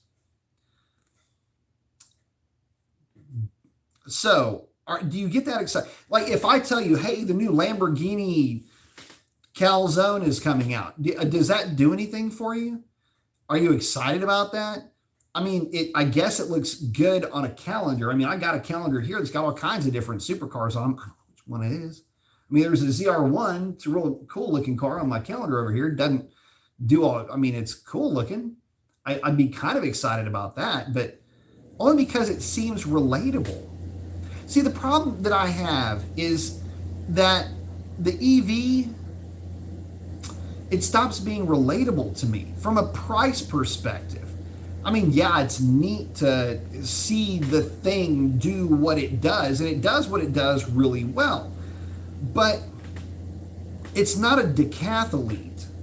I mean, it's a high jumper, it's a sprinter, but it's not going to do anything else other than that. It is what it is, just like the Plaid is what it is, and just like the ludicrous mode that came before it and everything else. It does what it does really well. But the problem that I see, and I guess it's a pretty common problem for a lot of guys, is that it's hard for me personally to get really worked up over a car that's going to be so stratospherically out of my budget that what am I supposed to do? Look up to this thing? Maybe one day I'll be able to afford one. Like, I don't want to have to afford something, not like that. And to that point, my tastes really aren't all that exotic. And I use that word specifically to describe the fact that I'm not trying to go out and get some R8, Lambo, McLaren, or something like that. I know what my lane is, and I'm going to stay in that. But I look at this and I go, well, who's going to be the target audience for these things if they're priced the way that a lot of us are fearing them to be priced? Again, we don't have anything to compare this to. A lot of us are looking at the potential performance of this new EV, and we're worried that it's going to be walking again in lockstep because it's supposed to be the plaid killer, right? If it is walking in the same, or flying, I should say, in the same stratosphere that the plaid is in, well, it alienates a lot of us existing Mopar owners, existing Hellcat owners. You don't want to alienate that guy. I mean, look, you can placate him with direct connection. Hey, I get that. That's kind of a cool idea. I've been begging for it for forever, and hopefully they take it in all the right directions. But you don't want to alienate the existing Hellcat owner, the existing Red Eye owner. That is who you have been pandering to this entire time. As a Hellcat owner myself, and as an NA Hemi owner myself, I don't want to be left behind. And as somebody who's a student of the game, I don't want to be overshadowed by something that I'll never be able to enjoy. And I think that might be the reason why so many internal combustion guys don't have that warm and fuzzy feeling about the EV. I mean, you can look, and I'll say it too, lack of theater, it's quiet, you don't have the same organic experience and all this other stuff. Starting to sound a lot like sour grapes, doesn't it? Especially when you start talking about that cheddar. So, myself included, okay, I'm not saying that I'm immune from this. Absolutely not. But if the price point doesn't allow me the opportunity to be a part of the community at that point, I don't really find myself altogether looking forward to it either. So I'm in the same boat as you guys are.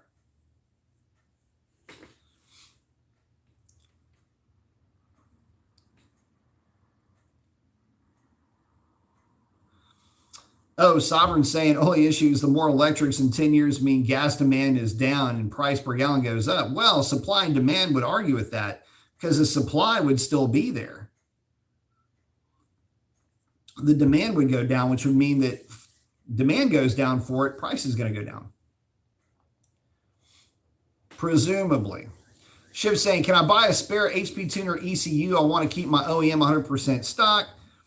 Trying to avoid issues with California smog. You kind of can. I don't think they look for P1400 codes. So in that respect, you could technically swap back and forth. The only thing they're looking at is if they read the tune, if there's any transmission tuning, if they're picking up on transmission tune in that search, they'll see an aftermarket tune in the transmission. But if everything checks out to be stock and it's a stock tune, I don't really see where the problem would be. But I would check with your local jurisdictions and all that.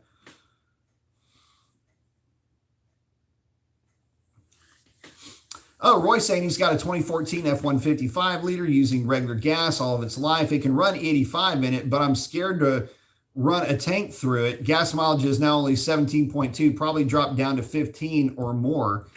Yeah, it would be worse than that. It'd be about 11. Yeah, right about 11, because you remember it's 30% more fuel. So, roughly 30% of where you're at, yeah, you're looking at about 12. That's 3, 5. Yeah, so you're looking at about 12. Speed Maniac saying, I like the electric car, but don't take my V8s away. True that. I agree with that. And then Chuck saying, every time my wealthy friend has me come over to his garage, I walk right past the Teslas and Ferrari and head straight to the 69 Charger. He always laughs and throws me the keys. Man, that's the way I would be too, man. I mean, Ferraris are cool. Yeah, they're neat, I guess. There's only one that I like. That's the GTO. 308 GTO, by the way. It's the only Ferrari I've ever really been drawn to. But yeah, I'd be walking right past them too, going straight to the Charger. Roy is saying, thank you, B. You got it, bud. And with that, guys, I have got to wrap it up. We are coming up on 2 hours. Want to thank each and every one of you guys for hanging out with me. Could not, would not do this without you. Love each and every one of y'all. Happy Thanksgiving. Next show will be on Saturday, it looks like. So catch up with you guys then. And with that, if you're going to send it, don't bend it. Keep your shiny side up. Ray, miss you, love you. And with that, we're out. Peace.